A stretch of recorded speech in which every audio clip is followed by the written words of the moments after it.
లేనివాడు, కలం తప్ప గీసమెత్తు బలం లేనివాడు, గుడ్డలు మాసినవాడు, గడ్డం మాసినవాడు, తలం మాసినవాడుగా సమాజం వెలివేసినవాడు.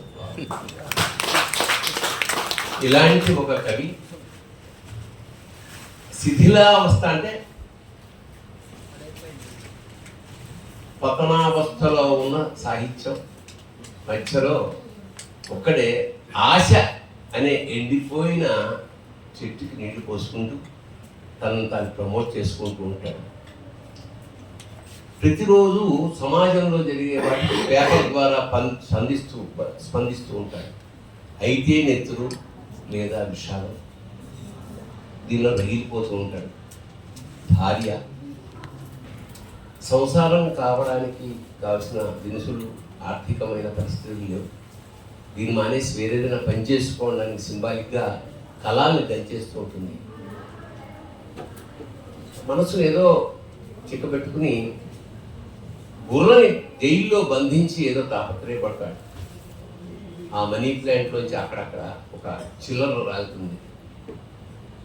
నువ్వు సంపాదన నా కోపులో కూడా పనికిరావు అన్నట్టు అది సింబాలిక్గా అన్న పడేస్తుంది. వీళ్ళలో ఫిజికల్ కాంటాక్ట్గా కూడా ఏమి ఉన్నదని చెప్పడానికి ఆ వేలాడుతున్న సొరకాయ బుర్రని కట్ చేసి, అంటే they don't have sex also, అలా కూడా లేదు. బట్ పరిస్థితి తెలుస్తుంది వాడు. కవి ఏమి ఇవ్వగలడు భార్యకి? తనకు అత్యంత ప్రాణప్రదమైన పాడీలతోటి నగలేం లేవాలి. పాదాలకి ఒక మువ్వలుగా కట్టేస్తాడు తెల్లారు లేచేటప్పటికి. అది చూసి రియలైజ్ అవుతుంది, పాపం తాపత్రయపడుతున్నాడు సమాజం కోసం అని తను ఏడుస్తూ బాధపడు. తన బాధనంతా వీడి నాలికతో లాగేస్తాడు. ఐఆమ్ షేరింగ్, నీ కష్టాలన్నీ నాగే అని కట్ చేస్తే ఈ 2 లిల్లీలు కిన్సీ టవర్స్ లాస్ట్ అయిపోయాయి, కాలిపోయాయి. అంటే కవి అనేవాడు విశ్వవ్యాప్తంగా విశ్వనరుడు. తను గొడవల్లో చూస్తే పగిలిపోయిన భూమి కనపడుతుంది, బద్దలవుతున్న భూమి రక్తపాతంతో. గ్లోబ్ తన కవిత్వాన్ని అంటే పెన్నుని కాల్చి దాన్ని అతికించడానికి ప్రయత్నం చేస్తూ ఉంటాడు. చాలా టైం అయిపోయి వార్ధక్యం కూడా వచ్చేస్తుంది. అప్పుడు ఆ టెర్రరిస్టులు వచ్చి గన్స్తో సౌండ్స్ పోస్ట్ చేస్తారు.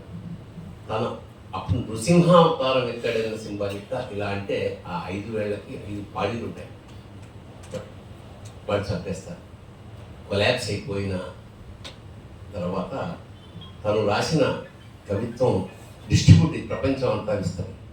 ఆ అమ్మాయి ఏడుకుంటూ వచ్చి చూసి ఈ పడిపోయిన భర్తని తిప్పితే కొత్త స్వప్నాలు, కొత్త లోకాలు నీ స్వప్నిస్తూ తెచ్చిపోయాడు అతను. ఆ అమ్మాయి కాళ్ళకు కట్టింది మెడలో వేసుకుంది. ఈసారి తను ఆ కాగడాన్ని కొనసాగిస్తూ చేసింది. అక్కడి నుంచి ఆ మెట్లెక్కుతూ కాలే వర్షతు పర్జన్య పృథివీ సస్యశాలి లోకోయం క్షోభరహితం. ఇక్కడ బ్రాహ్మణ అంటే ఇంటెలిజెన్షియా, బ్రాహ్మణాస్ అంటుంది. కవి నిర్భయంగా ఉన్నప్పుడే ప్రపంచం శాంతిగా ఉంటుంది అనేది మీ